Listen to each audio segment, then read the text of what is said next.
Naimbagal daw yun kay Ilocano, kumusta po kayo? I-update ko lang kayo sa aking mga lagang lovebirds kay Ilocano. Pati rin si na Bruno at saka si Bruno na meron pong 4 na inakay. Ito po yung mga kakatil natin. Kaya tara, samahan niyo po ako.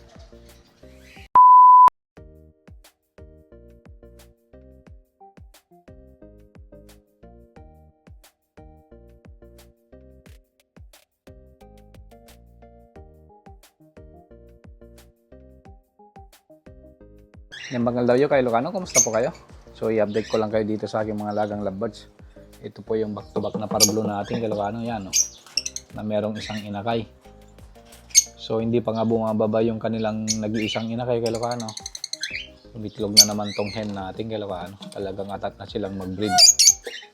Yan oh, meron ng isang itlog oh. E nandyan pa lang yung nag-iisang inakay nila kay Ilocano, hindi pa bumababa.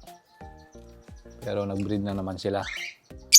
So ibig sabihin niyan kay Ilocano talagang healthy sila. Yan. Tama yung pag-aalaga natin sa kanila. So itong anak nila kay Ilocano, hindi ko pa nakikitang tumutukan ng pagkain. So siguro sinusubukan pa nila kay Ilocano. So ang laki ng hen natin kay Ilocano. Yan yung hen natin, yung nandito sa harap. So good news na naman yan kay Ilocano. So ito namang ano natin, back-to-back na Lutino natin na opaline po yung lalaki. Yung anak din niya kay Ilocano, hindi pa bumababa, nandyan pa oh. Pero malaki na rin. Mukhang inaaway na rin ng mga parents nila kay Ilocano. Kasi gusto na nilang pababain. Kaso hindi pa nga siya marunong bumaba yan. Yan oh. So hindi pa siya marunong tumuka kay Ilocano. So ganyan muna sila habang nakikita natin na unti-unti na marunong na silang kumain. Saka natin i-separate kay Ilocano. So hindi ko pa ito i-separate. Tignan natin kung matuto silang kumain muna. Para sure po na mabuhay sila kay Ilocano. Kasi sayang naman. Ang gaganda yung mga painakay natin. Maganda rin tong parblo natin na yan kay Ilocano. Yung inakay nila yan. Ang linis tignan. Yan, bumaba na nga po yung anak ko. Marunong na rin palang lumipad kay Ilocano kasi malaki na rin oh. So dyan na muna siya sa kanyang parents. Hanggang marunong yan, hanggang marunong tumuntong dito sa kay Ilocano. Sa porch nila. Yan, hindi pa marunong oh. Nagpa-practice pa lang siya kay Ilocano. So ang ganda nga ng Lutino na yan kay Ilocano, yung anak nila oh. Sable na sable po yung pagka-Lutino o palay niya.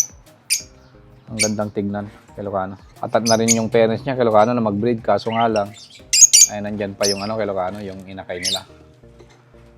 Kaya hindi pa sila nagbe-breed. Ito, babalik din yan kay Ilocano sa loob, itong anak ng parblo natin. Yan. Papasok din yan.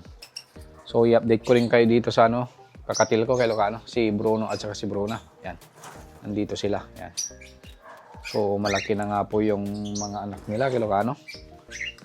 Tingnan natin kung kumusta naman sila, kung pinapakain naman sila ng kanilang parents. So yan kay Ilocano, meron tayong 4. So malalaki na nga kay Ilocano.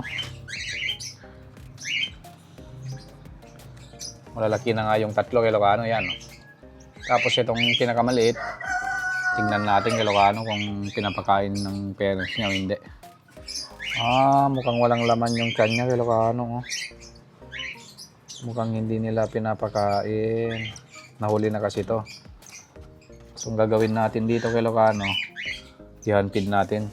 Pakainin natin every 2 hours, saka natin ibalik dito sa nest box nila sa paitlogan.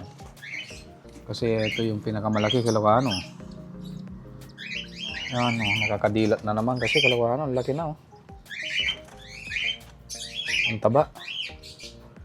So nakakadilat na naman sila kay Ilocano. Tignan nyo naman yung butchi oh, laki. Talagang busog na busog. Tignan din natin yung isa pa. Yan, matataba sila kay Ilocano at nakakamulat na yung kanilang mata. Yan. Walang red eye, sayang. So busog na busog kay Ilocano. Tignan din natin yung pangatlo na So malaki na rin to kay Ilocano, yung pangatlo. So, malapit na rin dumilat yung kanyang mata. So, yung isa lang yung kay Lucano. Mukhang alanganin na naman tong pinakamaliit. Ito. Kaya pakainin na lang natin kay Lucano. Yan, feed na lang natin every 2 hours. Saka natin ibalik dyan sa loob. Sayang naman yan. So, yun lang kay Lucano. Maraming salamat po sa panonood. Ingat po tayong lahat.